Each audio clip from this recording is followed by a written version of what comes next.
અધ્યાય 13 આચાર વિચાર નિત્યકર્મ અને ગૃહસ્થી ધર્મનું વર્ણન. સદાચાર શ્રાવ્યાશુ યેન લોકાન જયેદ બુધા ધર્માધર્મ્યાન બ્રૂહી સ્વર્ગનાર્ક દાસ્તથા.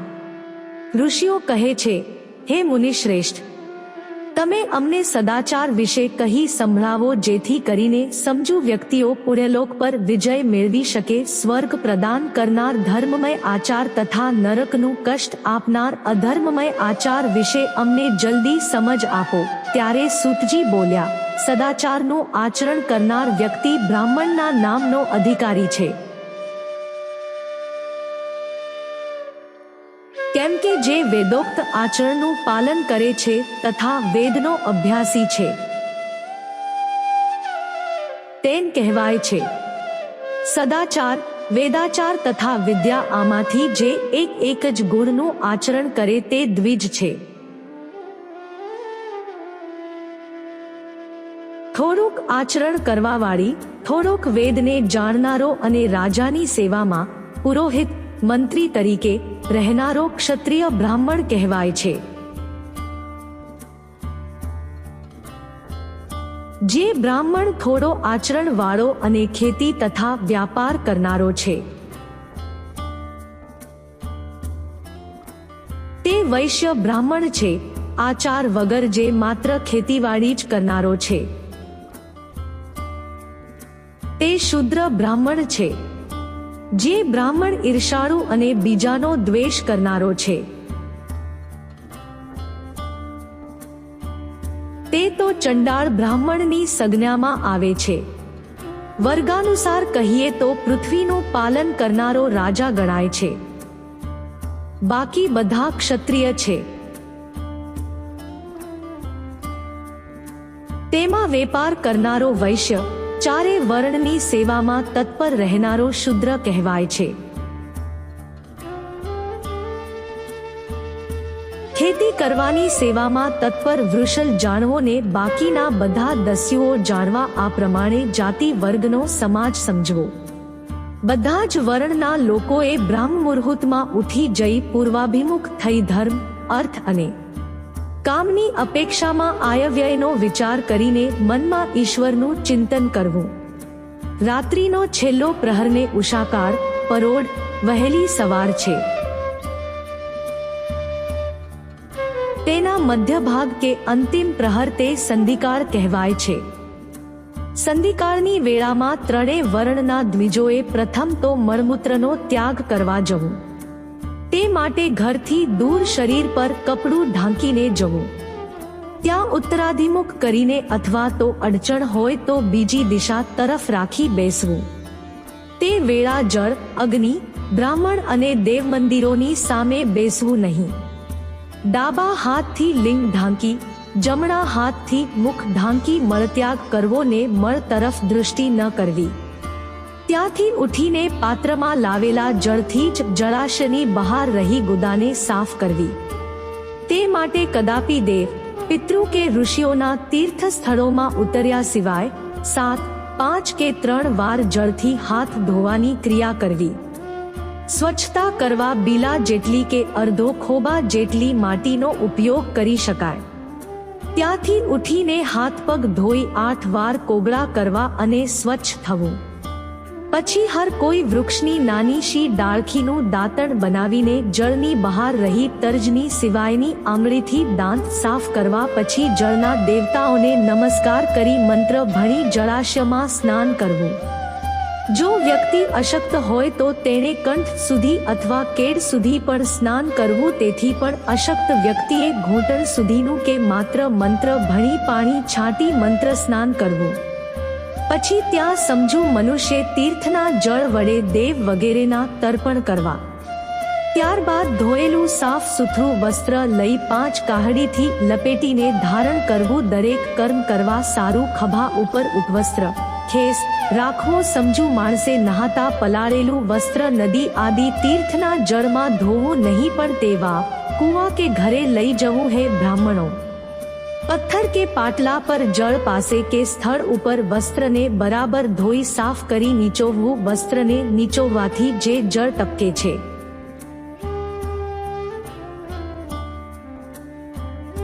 તે એક વર્ગના પિતૃઓની તૃપ્તિનું કારણ બને છે.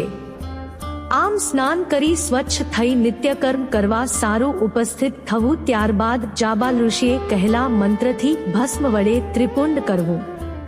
એ મંત્ર સિવાયની ભસ્મ વ્યર્થ છે ને ધારણ કરનાર નરકમાં જાય છે. પછી હથેળીમાં જળ લઈ આપો. હિષ્ઠા એ મંત્ર ભણીને પાપની શાંતિ અર્થ મસ્તકે માર્જન કરવું. આ મંત્રમાં 3 ઋચાઓ છે અને પ્રત્યેક ઋચામાં ગાયત્રી છંદના 3 ચરણ છે.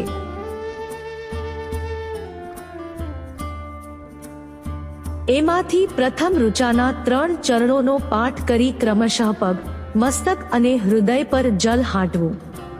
બીજી ઋચાના 3 ચરણોને ભણીને ક્રમશઃ મસ્તક, હૃદય અને પગ પર જલ હાંટવું તથા ત્રીજી ઋચાના 3 ચરણોને ભણીને ક્રમશઃ હૃદય, પગ અને મસ્તક પર જલ પ્રોક્ષણ કરવું. વિદ્વાન પુરુષ આને મંત્ર સ્નાન કહે છે. કોઈ પણ અપવિત્ર વસ્તુને સ્પર્શ થયો હોય, પોતાનું સ્વાસ્થ્ય બગડ્યું હોય, રાજા અને રાષ્ટ્ર પર આફત આવી હોય તથા યાત્રા પ્રવાસમાં જલ મળે તેમ ન હોય ત્યારે મંત્ર સ્નાન કરવું જોઈએ. પ્રાતઃકાળે સૂર્યના અનુવાકથી સૂર્યશ્ચમામન્યુશ્રય, સાંજે અગ્નિના અનુવાકથી અસિચ્યમામન્યુશ્રય તથા મધ્યાહન કાળ દરમિયાન પણ આપ, પરંતુ એ મંત્રથી આચમન કરીને જલથી અંગો ઉપર પ્રોક્ષણ કરવું. હે બ્રાહ્મણો, પ્રાતઃકાળની સંધ્યા ઉપાસનામાં ગાયત્રી મંત્રના જપને અંતે પૂર્વમાં સૂર્ય નારાયણને 3 વાસ ઊંચે તરફ અર્ધ્ય આપવા. મધ્યાહન કાળમાં ગાયત્રી મંત્રનું ઉચ્ચારણ કરીને સૂર્યને 1 અર્ધ્ય આપવો તથા સાયંકાળની સંધ્યા વખતે પશ્ચિમ દિશામાં રાખીને બેસવું અને બેઠા બેઠા જ પૃથ્વી પરથી સૂર્યને અર્ધ્ય આપવો. હે બ્રાહ્મણો, પ્રાતઃકાળે ઊંચા હાથ કરીને મધ્યાહન સમય આંગળીઓ થકી દેવતીર્થ વડે અર્ધ્ય આપવા તથા સાયંકાળે આંગળીઓના છિદ્રોમાંથી અસ્ત થતા પહેલા સૂર્યના દર્શન કરી પ્રદક્ષિણા કરીને શુદ્ધ જળનું આચમન કરવું. સૂર્યાસ્ત પહેલાના કલાક ઘડીમાં સંધ્યા ન કરવી તે વ્યર્થ છે. તે સાય સંધ્યાનો કાળ નથી ગણાતો. શાસ્ત્રની આજ્ઞા છે કે ચોક્કસ સમયે જ સંધ્યા કરવી જોઈએ. અગર સંધ્યોપાસના કર્યા વિના 1 દિવસ પણ રહી જવાય તો તે માટે પાયશ્ચિત રૂપે નિત્યકર્મ ઉપરાંતના ગાયત્રી મંત્રો સૌથી વધારે જપવા. 10 દિવસ વીતી જાય તો 1,00,000 ગાયત્રી મંત્રોનો જપ કરવો. 1 માસ સુધી નિત્યકર્મ છૂટી જાય તો તેના પ્રાયશ્ચિત રૂપે ફરી જનોએ બદલી ધારણ કરી લેવી. અર્થ સિદ્ધિ માટે શિવ, પાર્વતી, કાર્તિક, વિષ્ણુ, બ્રહ્મા, ચંદ્ર અને યમ વગેરે દેવોને તૃપ્ત કરવાને પછી બ્રહ્માપર્ણ કરી પવિત્ર આચમન કરવું. હે બ્રાહ્મણો, વિદ્વાન વ્યક્તિએ તીર્થની દક્ષિણ તરફ રહેલા મઠ, મંત્રાલય, દેવાલય કે ઘર એમ ચોક્કસ સ્થાને સ્થિર આસને બેસી મન સ્થિર કરી સર્વ દેવોને નમસ્કાર કરીને પ્રથમ પ્રણય મંત્રકારનો જપ કરી ગાયત્રી મંત્રનો જપ કરવો. ગાયત્રી મંત્ર. ભૂર્ભુવ સ્વઃ તત્સવિતુર્વરેણ્યું ભર્ગો દેવસ્ય ધીમી ધિયો ન પ્રચોદયાત. પ્રણવ મંત્રના જપમાં અ ઉ મ આ 3 અક્ષરોમાં જીવ અને બ્રહ્મ એક છે એમ જાણી પ્રણવનો જપ કરવો જોઈએ. તેમાં 3 લોકની ઉત્પત્તિ કરનાર બ્રહ્માજી, પાલન કરનાર ભગવાન વિષ્ણુ અને સંહાર કરનાર જે સ્વયં પ્રકાશ રુદ્ર છે.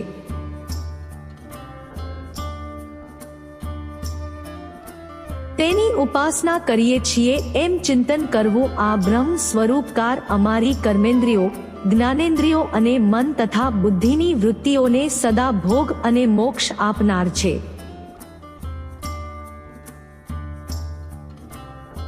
તેમજ ધર્મ અને જ્ઞાન તરફ પ્રેરિત કરે છે.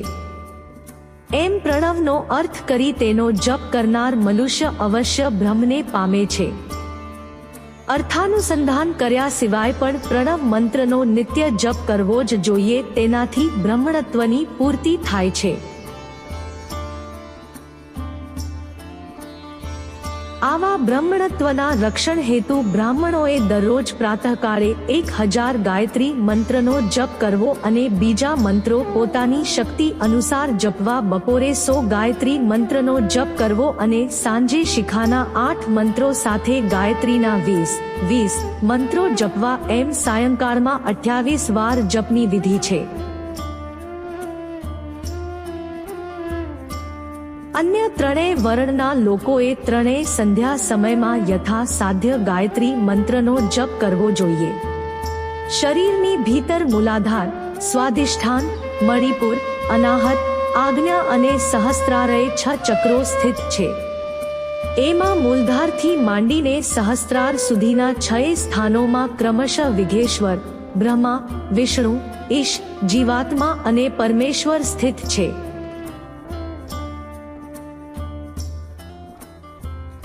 આ સર્વમાં બ્રહ્મ બુદ્ધિ કરીને એમની એકતાનો નિશ્ચય કરી તે બ્રહ્મ હું છું, સોહમ એવી ભાવનાથી જપ કરવો. તે દેવોને શરીરમાં બ્રહ્મરંધ્ર સ્થાનોમાં રહેલા અને શરીર બહાર પણ રહેલા વિચારી પ્રકૃતિના વિકારભૂત મહાતત્વથી લઈને પંચમહાભૂત તત્વથી બનેલું આ શરીર છે.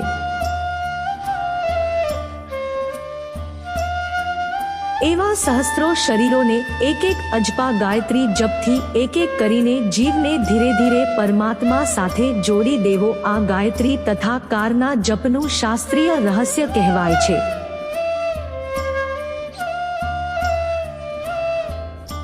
આ રીતે શિખાના 8 મંત્રો સાથે 2800 મંત્રોનો જપ શરીર થકી જોડાઈ જાય છે.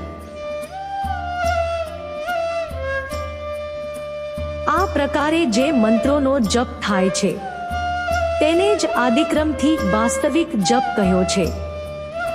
આવા 1000 જપ કરવાથી બ્રહ્મલોક, 100 જપથી ઇન્દ્રલોક મળે છે.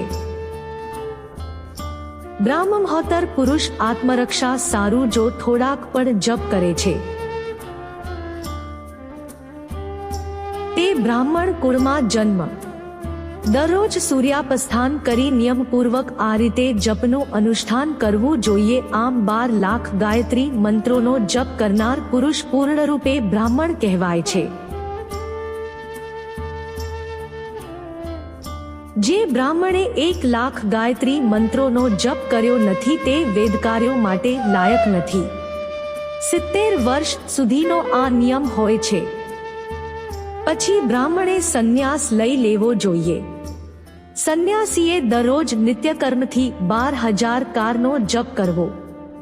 નિયમમાં 1 માસનું ઉલ્લંઘન થાય તો વધુ 1.5 લાખ મંત્રો ભણી પ્રાયશ્ચિત્ત કરવું. તેનાથી દોષની શાંતિ થાય છે. જે સકામ ભાવનાયુક્ત ગૃહસ્થી બ્રાહ્મણ છે તેણે ધર્મ તથા અર્થ માટે પ્રયત્ન કરવો જોઈએ. મુમુક્ષુ બ્રાહ્મણે સદા જ્ઞાનનો અભ્યાસ કરવો. ધર્મથી અર્થની પ્રાપ્તિ થાય છે. અર્થથી ભોગ સુલભ બને છે. પછી તે ભોગથી વૈરાગ્યની સંભાવના જાગે છે. ધર્મપૂર્વક ઉપાર્જિત ધનથી જે ભોગ પ્રાપ્ત થાય છે તેનાથી એક દિવસ અવશ્ય વૈરાગ્યનો ઉદય થાય છે. ધર્મથી વિરુદ્ધ અધર્મથી મેળવેલા ધનથી ભોગ મળે છે. તેનાથી ભોગો પ્રત્યે આસક્તિ જન્મે છે. મનુષ્ય ધર્મથી જ ધર્મ મેળવે છે. તપસ્યાથી તેને દિવ્યરૂપની પ્રાપ્તિ થાય છે. કામનાઓનો ત્યાગ કરવાવાળા પુરુષનું અંતઃકરણ શુદ્ધ સ્થાનોમાં રહેલા અને શરીર બહાર પણ રહેલા વિચારી પ્રકૃતિના વિકારભૂત મહાતત્વથી લઈને પંચમહાભૂત તત્વથી બનેલું આ શરીર છે. એવા સહસ્ત્રો શરીરોને એક અજપા ગાયત્રી જપથી એક કરીને જીવને ધીરે ધીરે પરમાત્મા સાથે જોડી દેવો. આ ગાયત્રી તથા કારના જપનું શાસ્ત્રીય રહસ્ય કહેવાય છે.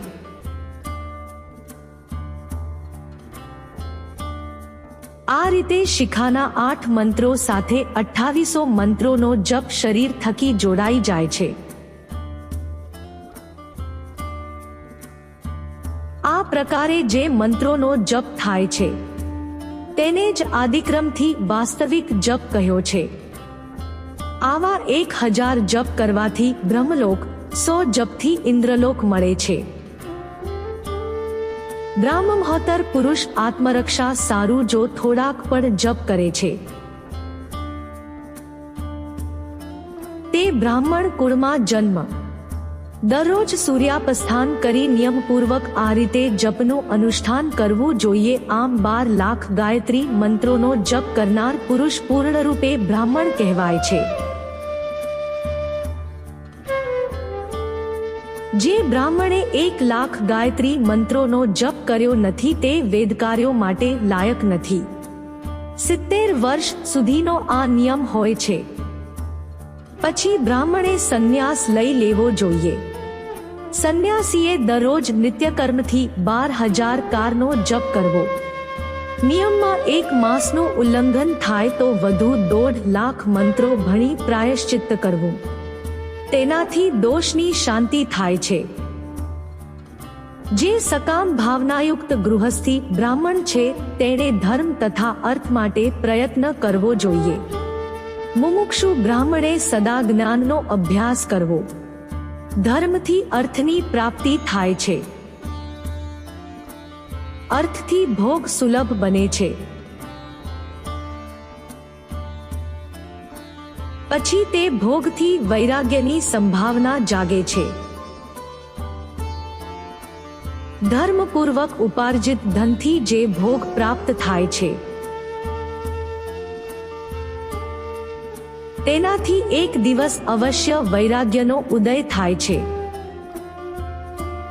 ધર્મથી વિરુદ્ધ અધર્મથી મેળવેલા ધનથી ભોગ મળે છે. તેનાથી ભોગો પ્રત્યે આસક્તિ જન્મે છે. મનુષ્ય ધર્મથી જ ધર્મ મેળવે છે.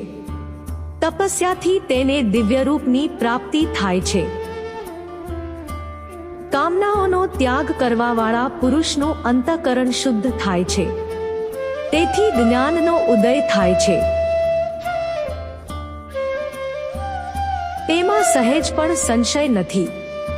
સતયુગ, ત્રેતાયુગ અને દ્વાપર યુગમાં તપને શ્રેષ્ઠ ગણ્યું છે. પણ કળિયુગમાં દ્રવ્ય ધર્મને વખાણ્યું છે.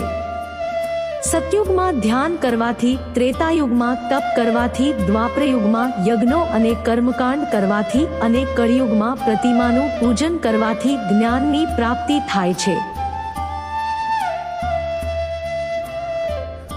જેવા પુણ્ય કે પાપ હોય તેવું જ ફળ મળે છે.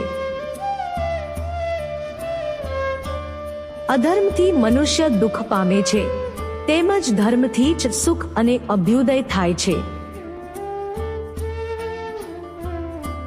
દુરાચારથી દુઃખ અને સદાચારથી સુખ મળે છે. એટલે ભોગ અને મોક્ષની સિદ્ધિ સારું ધર્મનું ઉપાર્જન કરવું જોઈએ. 4 વ્યક્તિઓના પરિવારવાળા બ્રાહ્મણને 100 વર્ષ સુધીનો કોઈ ભરણ પોષણ કરે તો તે થાય છે.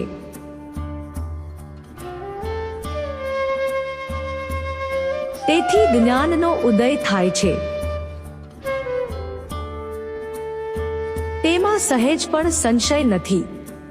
સતયુગ, ત્રેતાયુગ અને દ્વાપર યુગમાં તપને શ્રેષ્ઠ ગણ્યું છે. પણ કળિયુગમાં દ્રવ્ય ધર્મને વખાણ્યું છે. સતયુગમાં ધ્યાન કરવાથી, ત્રેતાયુગમાં તપ કરવાથી, દ્વાપરયુગમાં યજ્ઞો અને કર્મકાંડ કરવાથી અને કળિયુગમાં પ્રતિમાનું પૂજન કરવાથી જ્ઞાનની પ્રાપ્તિ થાય છે. જેવા પુણ્ય કે પાપ હોય તેવું જ ફળ મળે છે. અધર્મથી મનુષ્ય દુઃખ પામે છે, તેમજ ધર્મથી જ સુખ અને અભ્યુદય થાય છે. દુરાચારથી દુઃખ અને સદાચારથી સુખ મળે છે. એટલે ભોગ અને મોક્ષની સિદ્ધિ સારું ધર્મનું ઉપાર્જન કરવું જોઈએ. 4 વ્યક્તિઓના પરિવારવાળા બ્રાહ્મણને 100 વર્ષ સુધીનો કોઈ ભરણ પોષણ કરે તો તે થાય છે.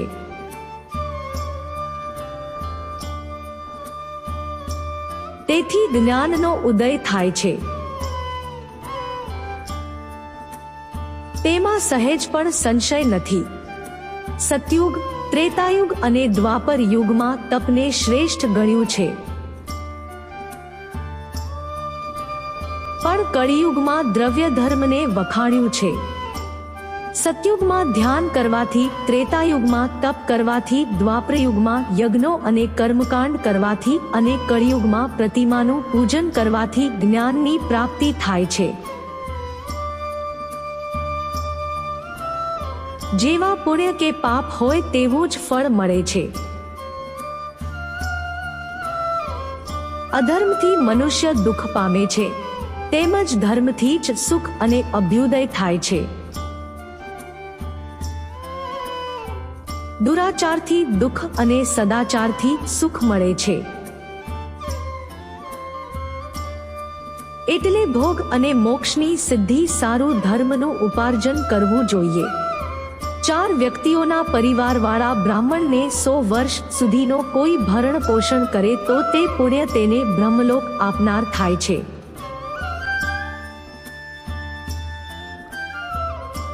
જેમ 1000 ચંદ્રાયણ વ્રત બ્રહ્મલોક આપનાર છે, એટલું પુણ્ય ફળ મળે છે. જે ક્ષત્રિક 1000 કુટુંબનું ભરણ પોષણ અને આવાસ આપે તેને ઇન્દ્રલોક મળે છે અને 10,000 કુટુંબને કરેલું આજીવિકા આવાસનું દાન બ્રહ્મલોક પ્રદાન કરે છે.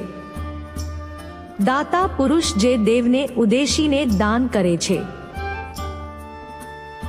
તે દેવના લોકને પામે છે, એમ વેદજ્ઞાનીઓ કહે છે. જેની પાસે ધન ન હોય તેણે તપનો સંગ્રહ કરવો, તીર્થ અને તપથી મળેલા સુખનો કદાચ નાશ થતો નથી. હે વિદ્વાન બ્રાહ્મણો, હવે હું તમને નીતિથી ધન ઉપાર્જન વિશે કહું છું, જે તમે સાવધાન થઈને સાંભળો. બ્રાહ્મણોએ શુદ્ધ દાન લઈ યજ્ઞો કરાવી દીનતા અને કલેશનો ત્યાગ કરી ધન મેળવવું. ક્ષત્રિયોએ બાહુબળથી, નૈતિક રીતે અને વૈશ્ય ખેતી તથા પશુપાલનથી ધન મેળવવું. ન્યાયથી મેળવેલ ધનનું દાન કરવાથી મનુષ્ય સિદ્ધિ પામે છે. ગુરુ કૃપાથી જ્ઞાન સિદ્ધ થયા પછી દરેકને મોક્ષ પ્રાપ્તિ થાય છે અને મોક્ષથી આત્મ સ્વરૂપ પ્રાપ્ત થાય છે. તેથી તે પરમાનંદ મેળવે છે. હે બ્રાહ્મણો, આ બધું જ મનુષ્યોને સજ્જનોના સમાગમ થકી મળે છે. ગૃહસ્થ પુરુષે ધન, ધાન્ય વગેરે વસ્તુનું દાન કરવું જોઈએ. તેણે તરસ્યા માટે પરબ અને ભૂખ્યા માટે અન્નનું દાન કરવું જોઈએ. દાન આપનારનું અન્ન જમીને જે માણસ પછી જે કંઈ ધર્મ શ્રવણ કરે છે તેના પુણ્યનો અડધો ભાગ અન્નદાતાને મળે છે, એમાં સંશય નથી. દાન લેનારે તે લીધેલા દાનના જે દોષ લાગે તેની શુદ્ધિ દાન થકી જ કે તપથી કરવી જોઈએ, નહીં તો તે નરકનો અધિકારી બને છે. પોતાના ધનના 3 ભાગ પાડવા, ધર્મ માટે, ધર્મની વૃદ્ધિ માટે અને પોતાના ભોગ માટે, તેમજ ધર્મને અનુસરીને જ નિત્ય નૈમિત્તિક અને કામ્ય કર્મો કરવા. સાધકે પોતાના ભોગ માટે રાખેલ ધનથી એવો વ્યાપાર કરવો જેથી ધનની વૃદ્ધિ થાય ને ભોગના અંશથી પોતાના હિતકારી અને નિયમાનુસાર પવિત્ર ભોગ ભોગવવા. ખેતીથી મળેલું ધન તેના 10મા ભાગનું દાન માટે કાઢવું, જે પાપનો નાશ કરે છે. આમ ન કરે તો તેની બુદ્ધિ ભ્રષ્ટ થઈ ઘોર નરકમાં પડે છે. ચતુર વૈશ્યોએ વ્યાપારમાંથી કમાયેલા ધનનો 6થો ભાગ દાન માટે કાઢવો. બ્રાહ્મણોએ જો શુદ્ધ દાન લીધું હોય તો તેનો 4થો ભાગ દાનમાં દઈ દેવો. 3 વર્ણના દ્વિજવર્ણોને અકસ્માતે ધન મળે તો અડધો ભાગ દાનમાં દઈ દેવો. બ્રાહ્મણે દુર્જન પાસેથી દાન ન મેળવવું અને જો મેળવ્યું હોય તો તે સમુદ્રમાં પધરાવવું અથવા સુપાત્રોને વહેંતી દઈ પોતાના ભોગની સમૃદ્ધિ માટે દાન કરવું. કોઈ કંઈ દાન માંગવા આવે ત્યારે પાત્રતા જોઈ પોતાની શક્તિ અનુસાર દાન કરવું. હે બ્રાહ્મણો, ડાહ્યા માણસોએ બીજાના ગુણ દોષો ગાવા નહીં. કોઈના હૃદયને ઠેસ પહોંચે અથવા રોષ પેદા કરે એવી વાત સાંભળવી નહીં કે કહેવી નહીં, તેમજ એવા વચન બોલવા નહીં. ઐશ્વર્યની સિદ્ધિ હેતુ પ્રાતઃ અને સાયં સંધ્યા વખતે અગ્નિહોત્ર કર્મ કરવું. એમ કરવામાં અસમર્થ હોય તો એક કાળે પણ સૂર્ય અને અગ્નિની વિધિયુક્ત પૂજા કરવી. સમય વર્તે જે મળે તે વસ્તુ થકી હવિષ્યાંતરૂપ કે રાંધીને સ્થાલીપાક કરી હોમ કરવો. હોમવાના દ્રવ્યના અભાવમાં પ્રધાન હોમ માત્ર કરવો. આમ નિત્યનિયમ વિધિપૂર્વકનું હોમ અને સદા સુરક્ષિત રહેતી અગ્નિને વિદ્વાનો અજન્ય એટલે કે નિત્યકર્મ કહે છે, જે કેવળ જપ અને સૂર્યવંદનથી પણ નિત્ય થવું જોઈએ. એ રીતે આત્મજ્ઞાન મેળવવા ઈચ્છનારે નિત્ય વિધિસર પૂજા કરવી જોઈએ. જે સદા બ્રહ્મયજ્ઞ, દેવપૂજા, અગ્નિપૂજન અને વડીલોની સેવામાં તત્પર રહે છે તથા બ્રાહ્મણોને તૃપ્ત કરનારા છે, તેવા લોકો અવશ્ય સ્વર્ગને પામે છે. અગ્નિપૂજા પ્રા નિત્યમ ગુરુ પૂજાર્તાસ્તથા બ્રાહ્મણાના તૃપ્તિકરા સર્વે સ્વર્ગસ્ય ભાગિનઃ.